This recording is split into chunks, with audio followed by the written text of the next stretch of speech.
My sister looked at my son and laughed. Some kids are just born behind. I looked her in the eye and replied, then stop living in the house of the kid you're mocking. Later, I gave her an eviction deadline. I am 34 years old. I didn't even want to have dinner that night. It had been a long week, the kind that leaves your body tired, but your mind louder, and I was sick of pretending everything was fine when it clearly wasn't. But my mom insisted. She said it would be nice to have one evening where everyone sat together and acted like a family. She said we'd been tense for months and we needed a reset.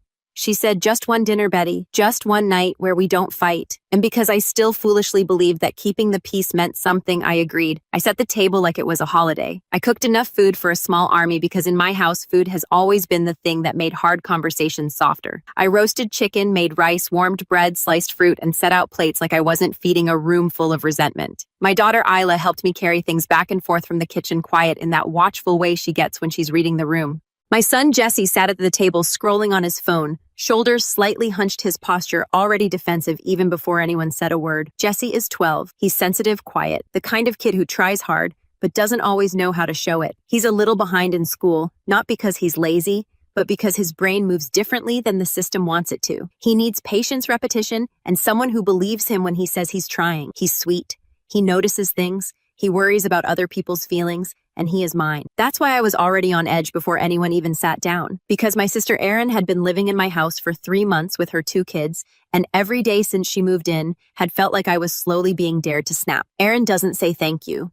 Erin doesn't offer help unless it comes with strings. Erin has a way of taking up space like she's owed it, like you should be grateful to be useful to her. 3 months earlier, Erin's husband kicked her out. He called me crying, the kind of messy crying you only do when you've reached the end of your own denial. He said he couldn't do it anymore. He said he was tired of the drama, the spending the way Erin treated everyone like they existed to serve her. He said he was filing, and he was done. Erin didn't call me. She didn't ask. She announced. She showed up at my door with suitcases, her kids looking frightened and exhausted, and my parents behind her with that familiar expression that meant they'd already decided what I was supposed to do. I let her in because of the kids. I cleared out the guest room, made closet space, set up a little study corner in the dining room so her kids could do homework. I told myself it would be a few weeks a month at most. Erin never once offered to pay for anything. Not food, not utilities, not even the toilet paper her kids went through, like it was water. Meanwhile, Erin somehow had money for new shoes, hair appointments, and handbags she didn't need. When I asked how she was affording it, she shrugged and said our parents were helping her. Later, I found out they were sending her money every week. Not for groceries, not for rent, not for rebuilding, for appearances. And I swallowed it. I kept saying it's temporary. It'll pass. Don't make it worse. Don't traumatize the kids. Until that dinner. My parents arrived first, my dad carrying a bottle of wine like he was walking into a normal family moment instead of a pressure cooker. Erin came down last, taking her time, her kids trailing behind her. She sat with a casual confidence that made my skin prickle like she had forgotten she was in my house at my table eating food. I cooked after a shift that already drained me. At first, the conversation was stiff but manageable. My dad tried to talk about sports. My mom asked Isla about school. Erin's kids stayed quiet, glancing at Erin before answering anything, like they were trained to monitor her mood. Jesse mostly stared at his plate. I watched Jesse's hands more than his face. I always do when he's nervous. He was holding his fork too tight, his knuckles pale, his gaze fixed on the food like if he kept it there, he wouldn't have to look at anyone who might hurt him. Then Erin turned to him. It was so casual it almost didn't register, like she was commenting on the weather.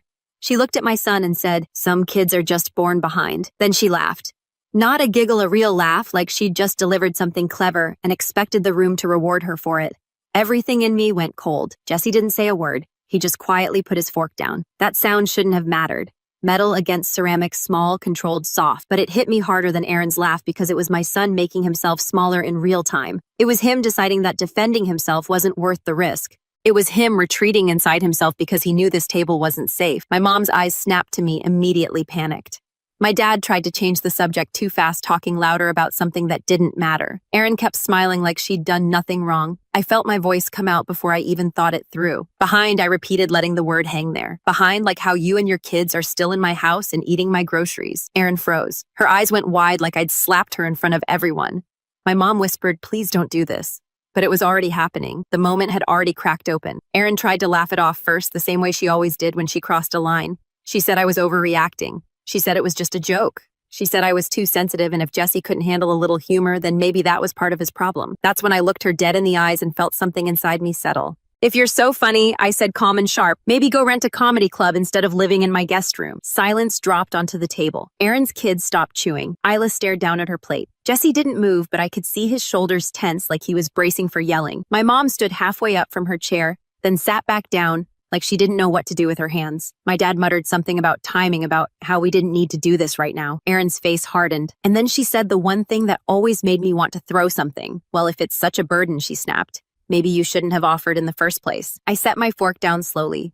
I stood up, walked to the kitchen, turned off the stove like I was closing the night, and came back to the table with a calm I didn't feel. Cool, I said. Then consider this your notice. Everyone started talking at once. My mom said I was being dramatic. My dad said I was making it worse. Erin's voice rose, insisting she had nowhere to go, that I was heartless, that I was doing this to her kids. Her children started crying quietly, like they'd heard this fight before and knew exactly where it led. Jesse pushed his chair back and left the table without a word, heading to his room like he was trying to disappear. I watched him go, and something in me hardened even more. I'm not doing this anymore, I said. You have until the end of the month. I'll help you with the first month's rent somewhere else just to make sure the kids aren't stranded. But after that, you're on your own. Erin stared at me like she couldn't comprehend consequences applying to her. My mom looked like she wanted to beg me to take it back. My dad looked tired in that way men look when they've enabled something for too long and now they're watching the bill come due. And Erin, my sister, sat at my table in my house eating my food and acted like I was the villain for finally saying the quiet part out loud. When the dinner finally ended and everyone scattered to their corners of the house, I went into the laundry room and cried until my throat hurt. Not because I regretted what I said, because I knew deep down that this was only the beginning. The next morning, Erin acted like nothing happened. That's what stunned me most. Not the lack of apology, I didn't expect one, but the way she moved through my kitchen like the fight at dinner had been a scene from someone else's life. She stood at my counter in one of my mugs, sipping coffee, slowly scrolling her phone with her thumb, like she was bored, like she was waiting for me to come to my senses and undo the boundary I'd set. My boyfriend Marco was in the hallway tying Jesse's shoes while Isla packed her backpack. The morning routine in our house is usually a steady rhythm. That day, it felt like a balancing act performed over broken glass. Erin's kids didn't look up. They ate toast with jelly and barely touched it. Eyes down, shoulders rounded, moving carefully. Their silence made me angrier than Erin's confidence because kids don't get that quiet unless they've learned quiet is safer than speaking. Isla met my eyes once over the counter. No words, just a look that said she understood more than she should have to understand at 10 years old. Marco caught me a few minutes later in the doorway when Erin was out of earshot. You okay? He asked softly. I nodded, but it was the kind of nod that meant I was holding myself together by force. His gaze held on mine, steady and serious. You sure about the deadline? He asked. Yes. I said I have to be. He didn't argue.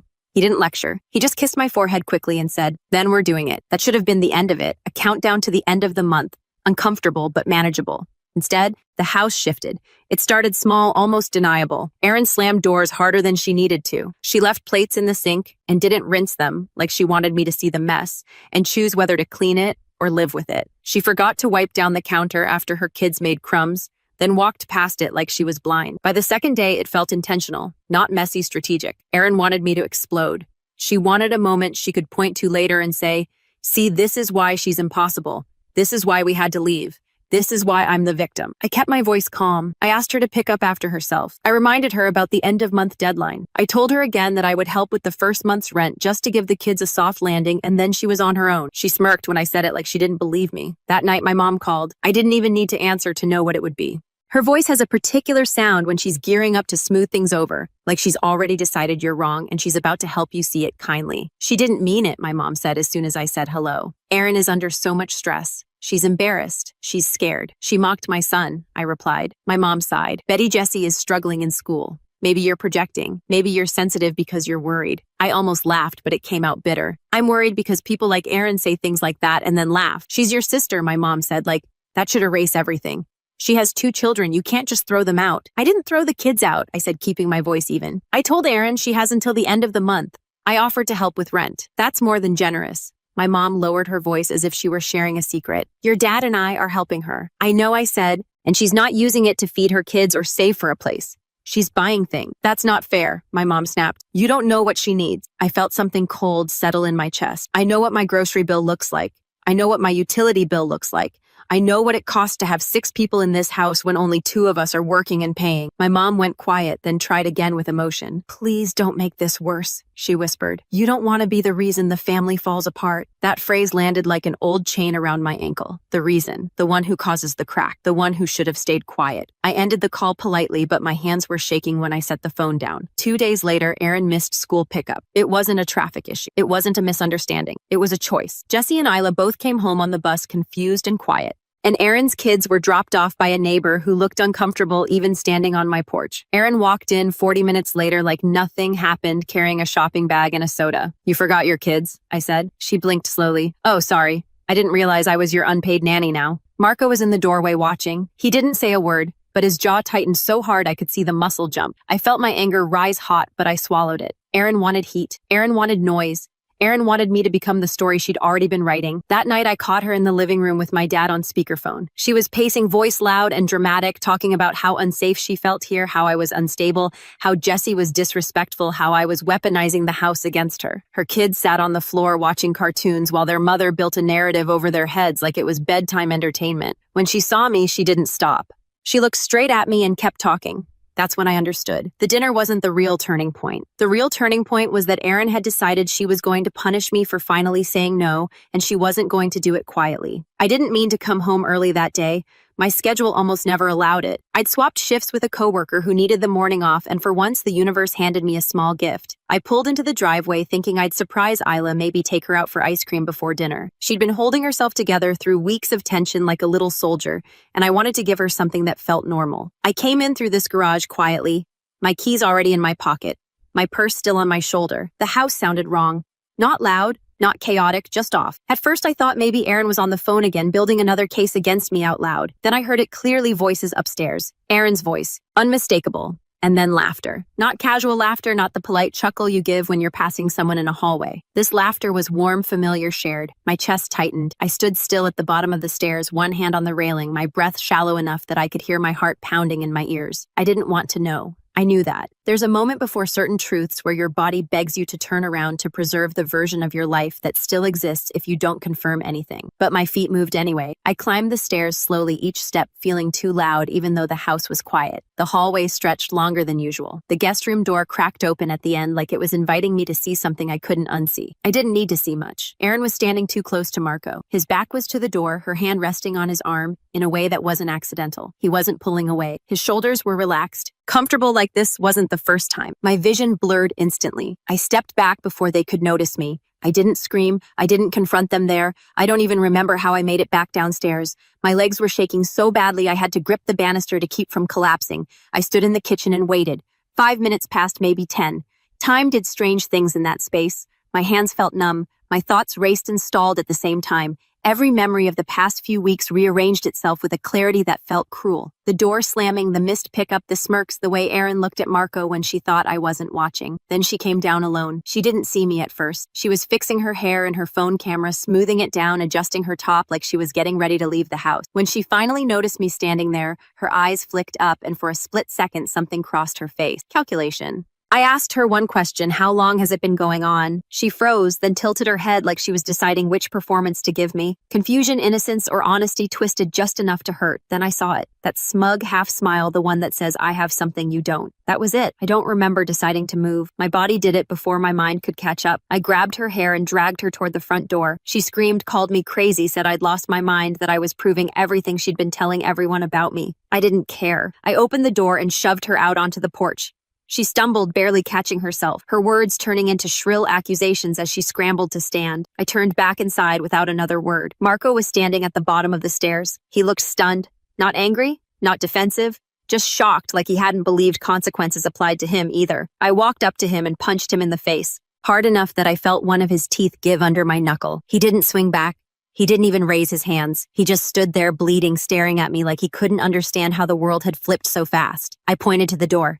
Get out! By midnight, the house was empty. Erin, her kids, Marco, gone. When I slammed the door that night, the sound echoed through the house like punctuation at the end of a sentence that had been running too long. I didn't sleep. I sat on the couch in the dark, the microwave clock ticking minute by minute into morning. My hands still ached.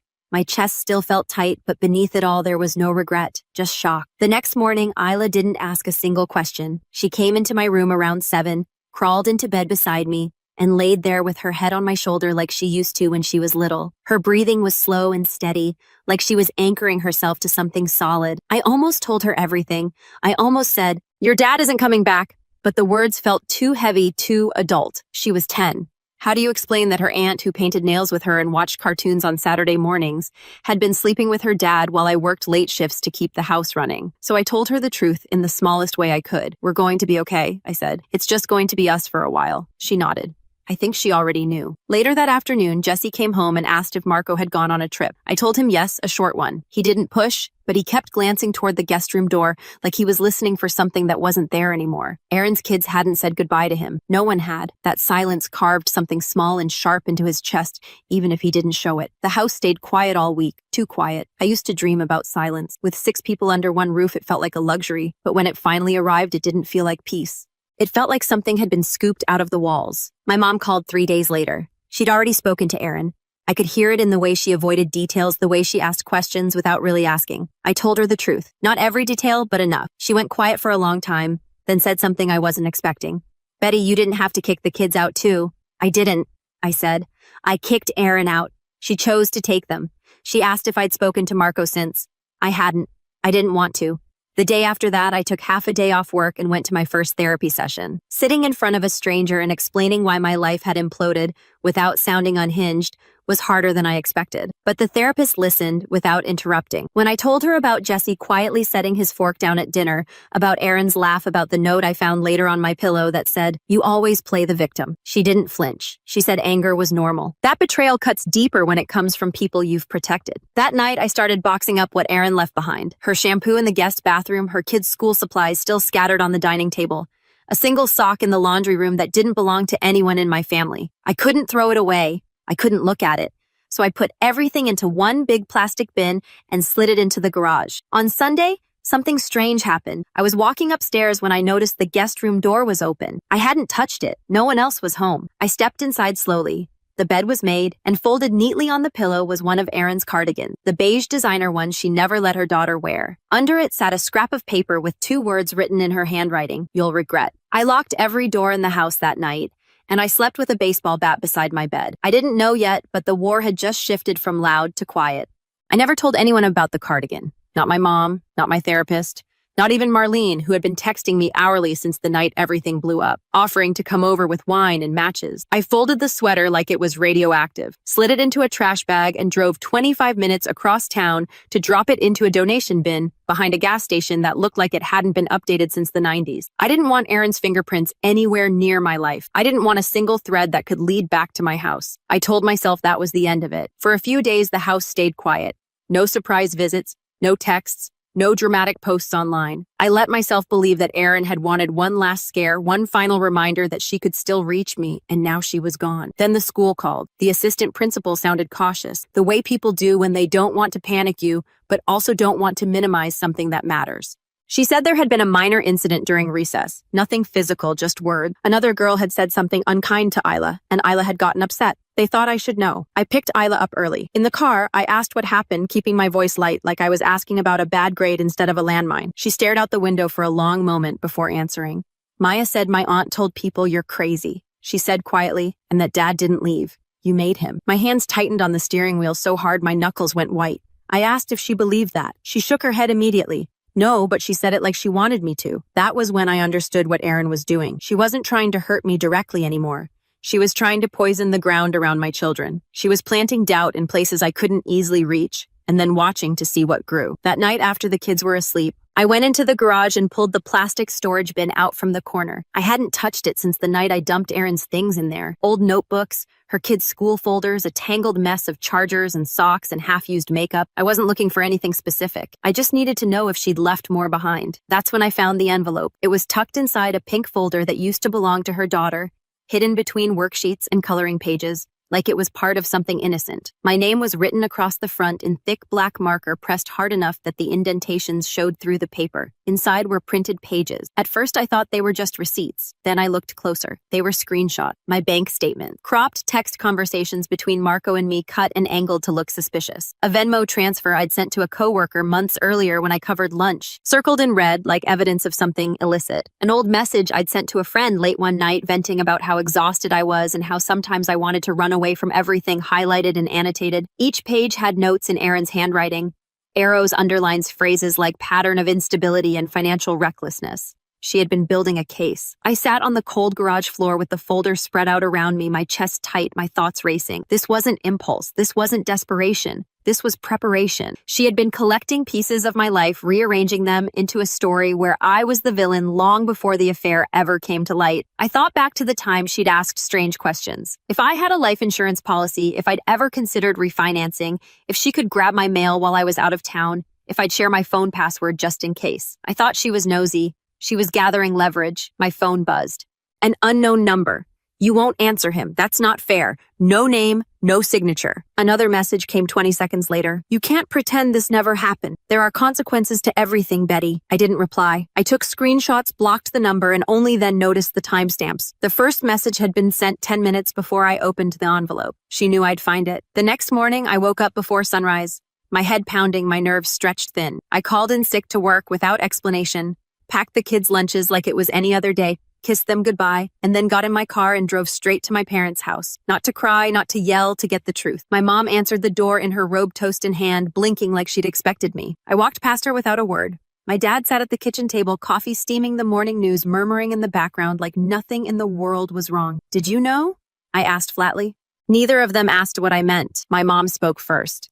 She said Aaron had mentioned being worried about me, that I seemed overwhelmed, that I was doing too much, that maybe I was close to burning out and someone needed to be ready to step in. My dad stared at his coffee like it might swallow him whole. So you knew enough, I said, enough to warn me, enough to ask questions. We didn't think she meant anything serious, my mom said, looking away. That was it.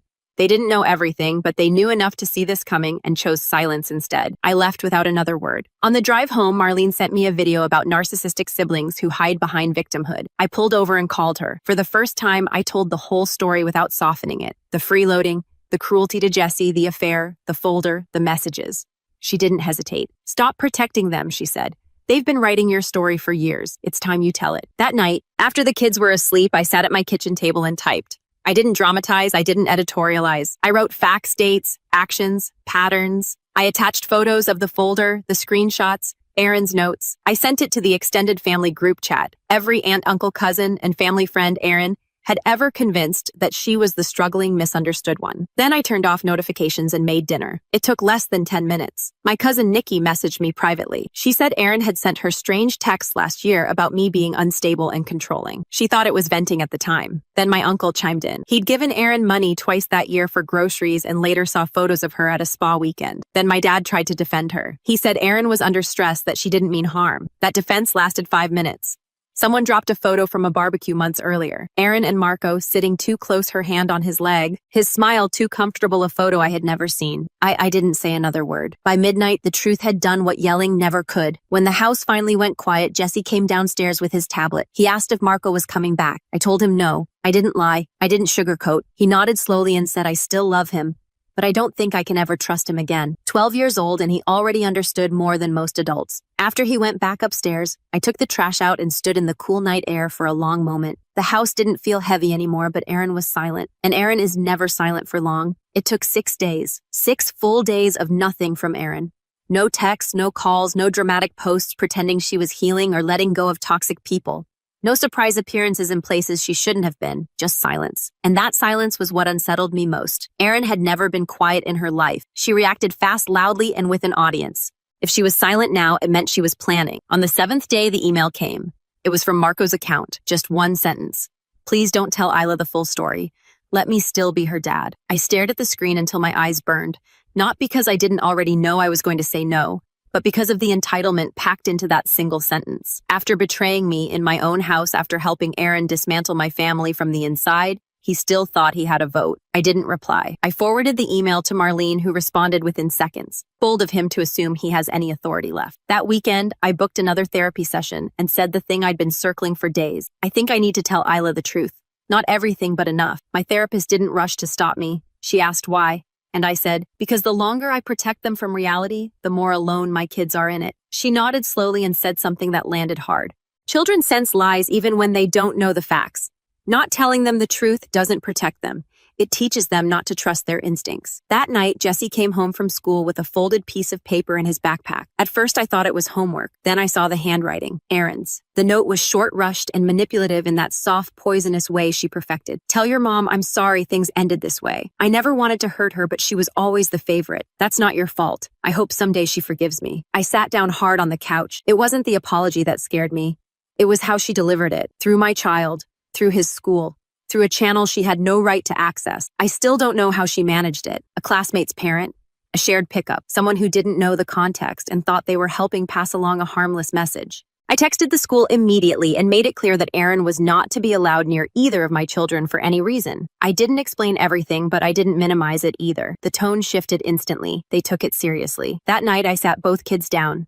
I told Ella first. I told her that her aunt had betrayed my trust and that her dad had made a choice that broke our family. I told her that none of it was her fault and that some people, even people we love, make decisions that mean they can't be safe in our lives anymore. She cried. Quietly, not hysterically, the kind of crying that comes when something finally makes sense. Then she said something that broke me all over again. You should have told me sooner. I knew something was wrong. It felt worse not knowing. Jesse didn't say anything at first. He walked into the kitchen, picked the note Aaron had written out of the trash, and dropped it into the bin outside.